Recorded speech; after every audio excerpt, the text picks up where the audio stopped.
No one now. Shall Now we? that we're in here, we can look at her offensive gear and see that she starts with two rapier glyphs. Then she has her right bumper can't be changed, but around the map you'll see little circles, and she'll be able to use her right bumper ability to use that to get to other places that other characters may or may not be able to get to. And we see down here that her glyphs that she can use as spells are down here. And the first one we get is Ignis, which calls forth flames. She, as far as I know, if I remember correctly, she only has 2 other weapons to find. With the DLC, there may be more, but I remember there only being 2 other weapons for her to find from, I believe, the last 3 bosses that drop it, but I could be wrong about that. So now for the last character, because relatively, these characters kind of follow the same way that other characters work. Pretty much every character, besides Charlotte, every character in this list besides Charlotte, Alucard, and Soma, have to master their things. However, Soma, Alucard, and Charlotte, all they have to do is just gain copies, and they'll level up. They'll level it up as soon as they get the copy instead of having to master it, unlike all the other characters. So let's look at Charlotte. Let's get going. You can see that Charlotte, wrong gear. You can see Charlotte cannot change her weapon. That is because her weapon, as you as you collect more spells and you master more spells, her book will be upgraded. So every time you collect a new copy of a spell or a new spell until you get 9 copies, all of your stats will go up. That's another thing. Shinoa, well, pretty much all the characters but Alucard and Soma, they gain stats depending on how high their special weapons are, such as Charlotte's spells or Shinoa's glyphs. As you master them and get more copies of, as you master them basically, or level them up, their stats will become increased far faster than Alucard or Soma. Alucard and Soma don't get stat boosts from gaining copies of their specialty weapons, but Soma does have passive abilities that will give him a boost, and that boost will increase the more copies of that soul he gets and the higher level it gets. So I believe her book has 3 forms, and to get the 3rd form you need all of the spells to get the 3rd form, but and her first spell is Fireball. So let's start showing off these characters. So we're gonna start on chapter 1, and just to show off basically how the characters work. And I should show the controls, shouldn't I? That would be a good idea.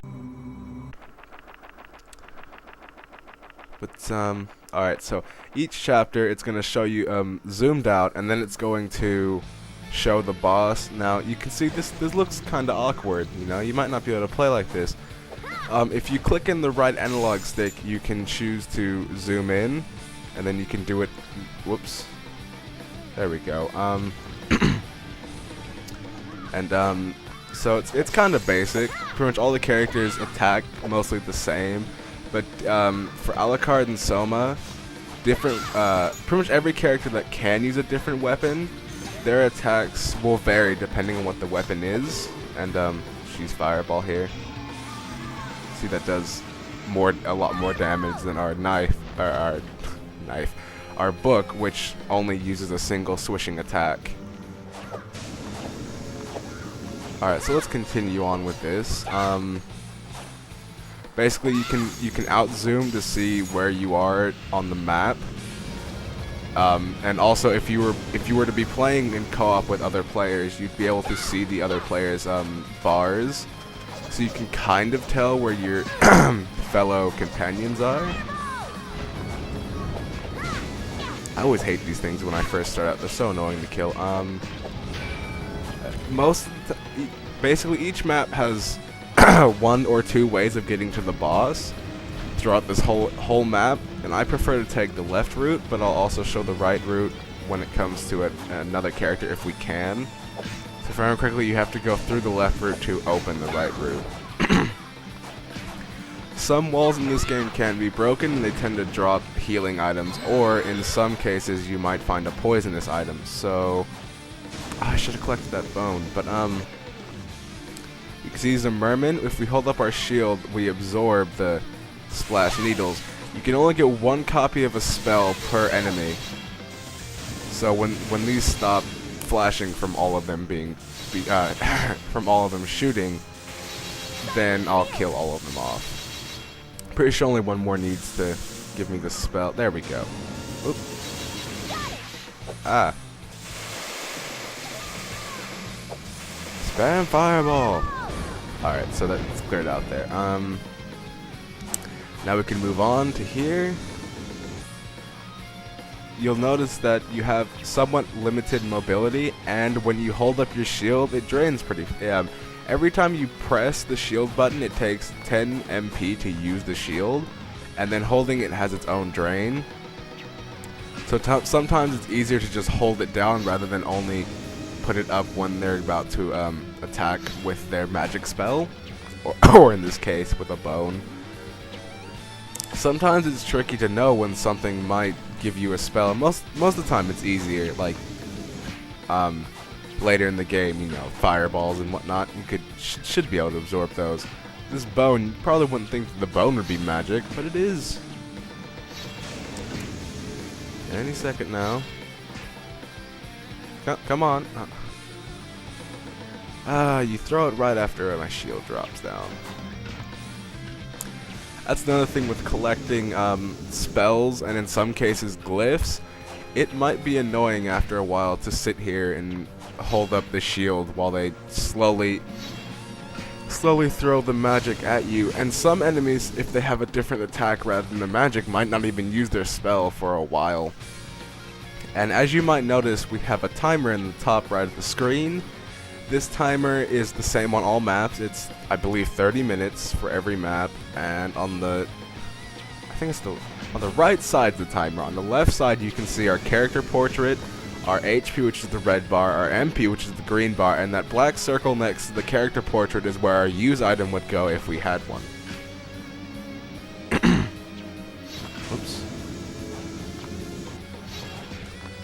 I just want to get one copy, at least, of this bone before I continue. Come on, skeleton. Throw faster. This is getting really annoying. So, basically, with Charlotte, you just sit here and hold the right bumper. Oh, there we go. Oh, look, there's another skeleton. I'm probably just going to skip you for now. You cannot get a spell from the axe armors, which is what these... I'm pretty sure they're axe armors, but what the blue guys are here. And around the map you'll find different chests. Different chests have different colors, and the color basically represents the rarity of the items that you'll find. Oh, and as you can see, when a skeleton throws a bone, you have the ability to... I missed. I can stop missing. Okay, I'm just gonna fireball you to death.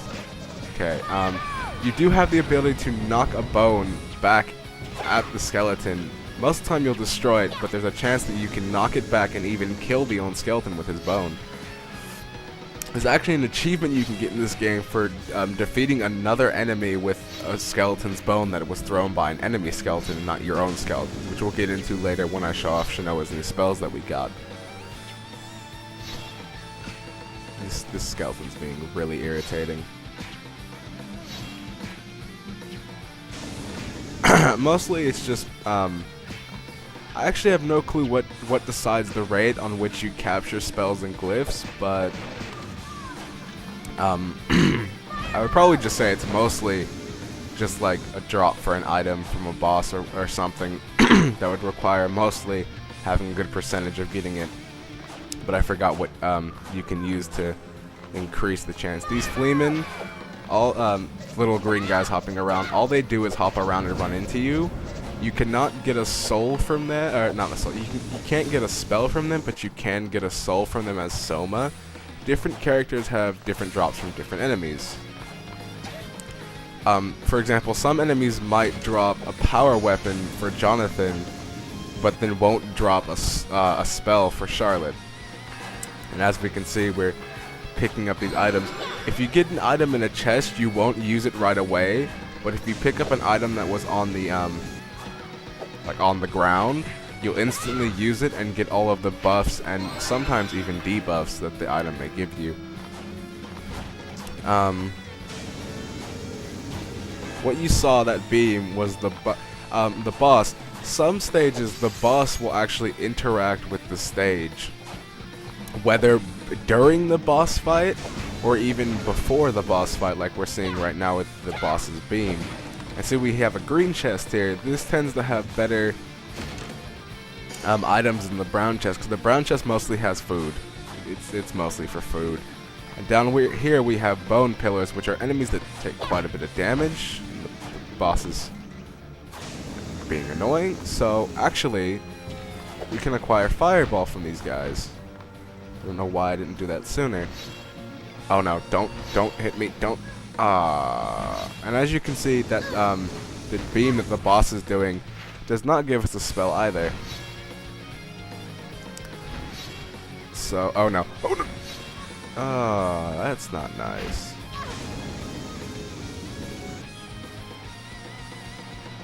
I'm just gonna. I kind of want to upgrade our fireball before we leave.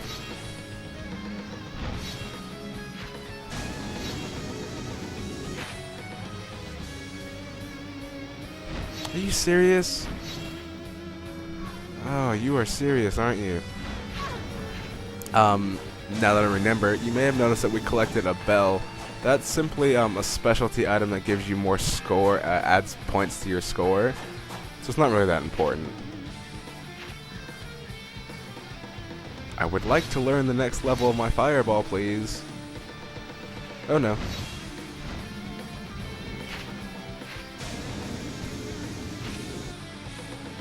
But you can only, as I said before, you can only learn one copy per enemy. So for example, you can't sit here with these bone pillars all day, and these are actually the worst bone pillars to train on. So I'm probably just gonna. I know I'm close. And I know I'm close to getting it, cause oh no, that could have been. I'll give you one more shot, and then I'm out of here. Nope. Alright, so let's go. Most enemies will hurt you if you stand on them or touch them in any of their sides, but bone pillars you can actually jump on top of, and I think there's a few other enemies that allow you to jump on them as well.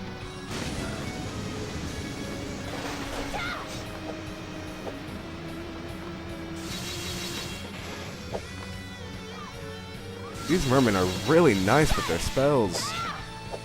Really generous. And these circle things were what I was talking about when I said Shanoa can grab onto them and allow Shanoa to get to places easier. For example, she could have gotten up here without having to go and draining the water. Now that I remember, the only other character that shares Shanoa's ability to do that is Julius Belmont, he's the only one who can use his whip to grab onto the mages. Pretty sure it's another spell, but I don't really know.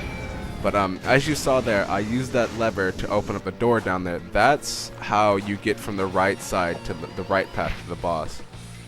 And I'm gonna wait for this fan, as I like to call it, to stop to spin past, so I can grab the meat. And there's a breakable wall over here, so I'm gonna go get that. Red chests tend to only contain. Well, no, red chests only contain money, and depending on what the chapter you're doing, they might give you more. And if it's on hard difficulty, they tend to give you more as well than the normal counterpart.